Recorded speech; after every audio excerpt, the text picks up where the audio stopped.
disrupted. America that I fought. Weird thing to happen. Hello, one and all. Welcome to this edition of Kitz Corner. Been a fantastic day so far. So here's a little interesting story that is some unsettling news and could be the reason why people are so hesitant on jumping onto the electric EV bandwagon that supposedly is going to be imposed no matter what. There's a lot of companies that are transitioning to electric vehicles, and there could be some benefits to the electric vehicle situation. There could be a lot of potential there, but at the same time, there's also a lot of doubts. And one of them being the weather. And especially in cases like this in Chicago, where it's had frigid temperatures that people driving Teslas aren't able to drive them. It's been that cold, ladies and gentlemen. This is from Fox Business saying Chicago area Tesla charging stations lined with dead cars in freezing cold. A bunch of dead robots out here. Chicago and much of the Midwest were plunged into a deep freeze. And if you're relying on a vehicle solely on battery power, you know how batteries operate under cold, extreme temperatures. It's not always great. So, could be positive, could be negative. And no, that was not me trying to put a pun to that. Says despite Tesla owners in and around Chicago were seen trying to charge their vehicles with no luck amid frigid temperatures that have gripped the Midwest. Charging stations have essentially turned into car graveyards in recent days as temperatures have dropped to negative double digits, Fox Chicago reports. Nothing, no juice, still no on 0%. Tyler Beard, who had been trying to recharge his Tesla at an Oak Brook, Illinois Tesla supercharging station since Sunday afternoon, told the news outlet, and it's like 3 hours being out here after being out here 3 hours yesterday.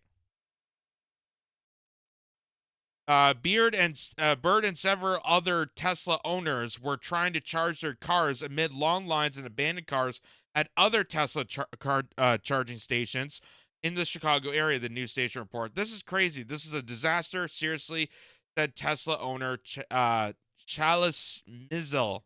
Mizzle said that she abandoned her car and got a ride from a friend after hers would not charge. So this could be a potential setback in the whole idea that, people rushing out to buy Teslas and EVs and stuff like that. This could be the thing that some people would look at and go, yeah, putting every vehicle as an electric vehicle is going to be problematic. And maybe that having some combustible engines is not the worst thing possible. And there's far worse damaging things to the environment than having gas-powered cars. There's a lot worse things that are not being mentioned. So here's Book of Life saying Tesla charging stations lined with dead cars in freezing cold. A bunch of dead robots out here. And this is what the local news in Chicago is reporting on this. And mind you, this is happening all over the place. This is happening all over the Midwest. It's happening here in Canada. And as we're, finding out that they're transitioning to EV-powered cars and trucks and stuff, it's going to happen more and more often. So here's what this guy says. Over 5 hours at this point, and I'm still have not got to charge my car. Charge it should take 45 minutes. It's taken 2 hours. That driver says he saw at least 10 cars towed. Tesla advises owners to keep the charge level above 20% during bitter cold weather. Oh, we got a bunch of dead robots out here. Dead robots. Dead Teslas packed the parking lot at this Tesla supercharging station in Oak Brook, a scene mirrored in other supercharging stations around the Chicago area. Man, this is crazy. It's a disaster, seriously. With temperatures falling into the negative double digits, these charging ports have stopped charging, leaving many Tesla owners stranded here in long lines since Sunday. Nothing, no juice. It's still on 0%. And this is like 3 hours this morning being out here after being out here 8 hours yesterday. Has it been charging? No, not at all. It just isn't working. At all. It's just frozen, and so I'm now getting it towed to the Tesla service center because that's my only option at this point. Adding to their frustration, they say, is that they're getting no help when they call Tesla for assistance. No response from Tesla. We have been suffering since yesterday afternoon. These are unusually cold temperatures, but do you find this acceptable? No, not at all.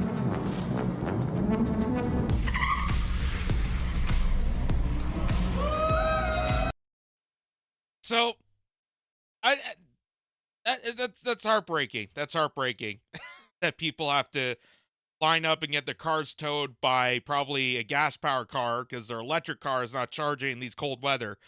But I'm just scratching my head though on the fact that, and maybe it's different with Tesla compared to other electric vehicles, but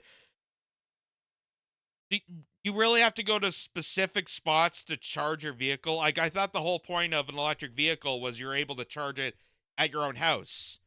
I thought that was like kind of the point. Like, don't they provide a charging port when you buy an electric vehicle? I may be wrong. I may be wrong. But I thought that was the point. Maybe I'm thinking differently. Maybe it's different because like Teslas are different than other. I don't know the inner outs of these vehicles, but it's cold weather. You're gonna have cold, frigid winter temperatures.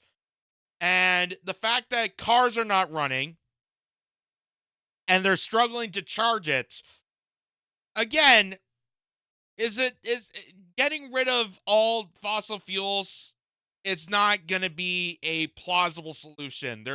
We're going to eventually, we can cut back, we can reduce, but there's no absolute guarantee that we are going to eliminate all the consumption of fossil fuels, all the consumption of oils, all the consumption.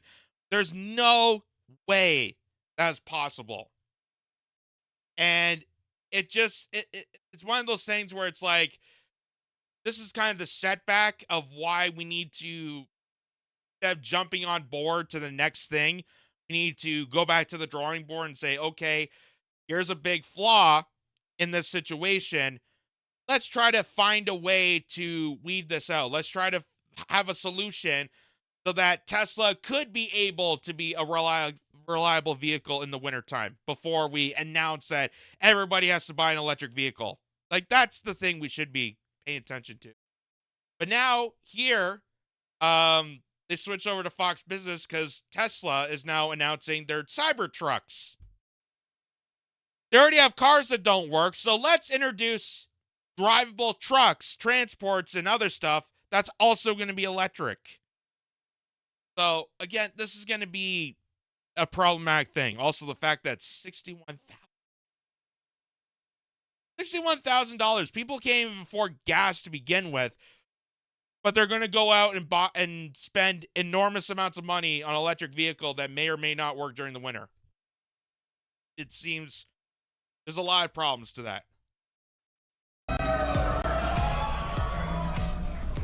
But wait, there's more.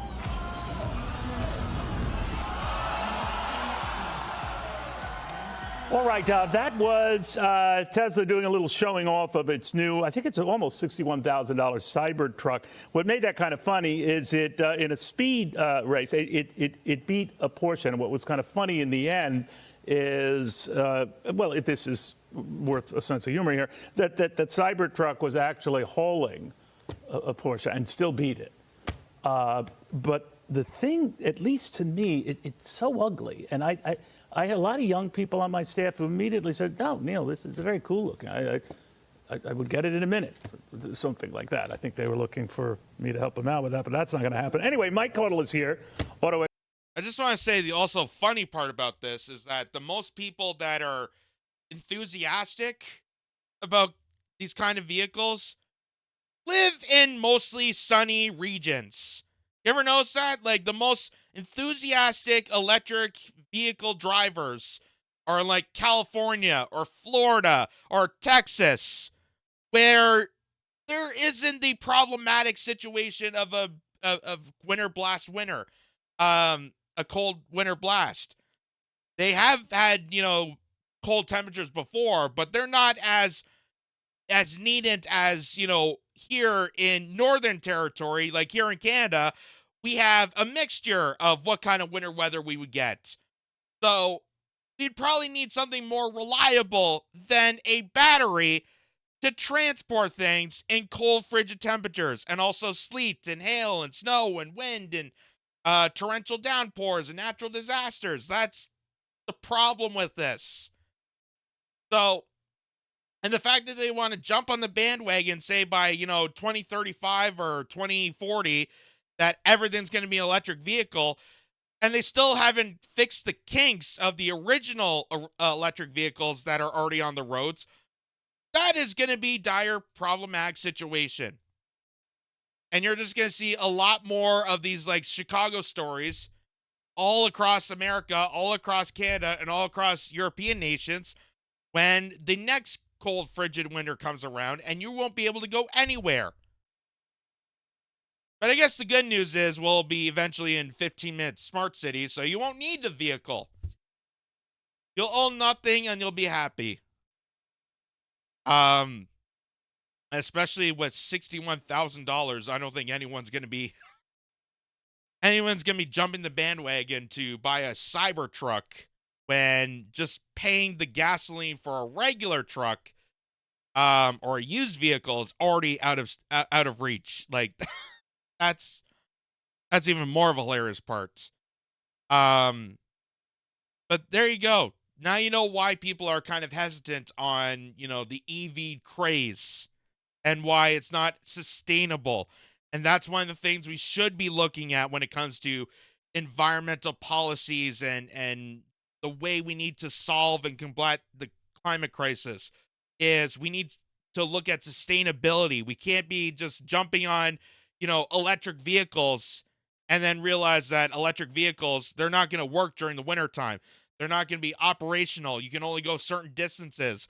That's not going to be good for transporters. That's not going to be good for people that commute to work every day. That's not going to be good for, average people that have to do long distances. So maybe instead of announcing that everything's going to be electric by 2030, let's focus on the kinks to actually make a prosperous electric vehicle that is a bit more affordable, that is better and stronger, and can deal with the extensive terrains of the entire world before we announce the mandatory mandates of EV vehicles. Like that's the thing to take away from this. And also the fact that like I know people out there's mechanics that I know that say that the reason electric vehicles are so costly, especially with repairs, is because if you deal with just a regular gas-powered engine, you may be able to fix one part of it just by selecting a new socket or a bolt or something. You can find like a little part to replace it, and it's easy to fix. Whereas an electric vehicle, it's all intertwined with cables, it's all intertwined with softwares, and in order to fix like one part, it's say you got a fuse that blew, you would have to replace the entirety of the panel of that electric vehicle. Rather than just getting a new fuse that could be as simple process as fixing one little area, you have to dismantle pretty much a portion of your car and then have it replaced. And that's why it's so costly to afford, not only to buy an electric vehicle, but to also properly maintain it. So there's a lot of setbacks to this. That's why I don't think EVs are going to be the wave of the future. They're not going to be the simplistic solution to climate change and our consumer, like that. It's not going to be a plausible solution, especially now with these stories coming out.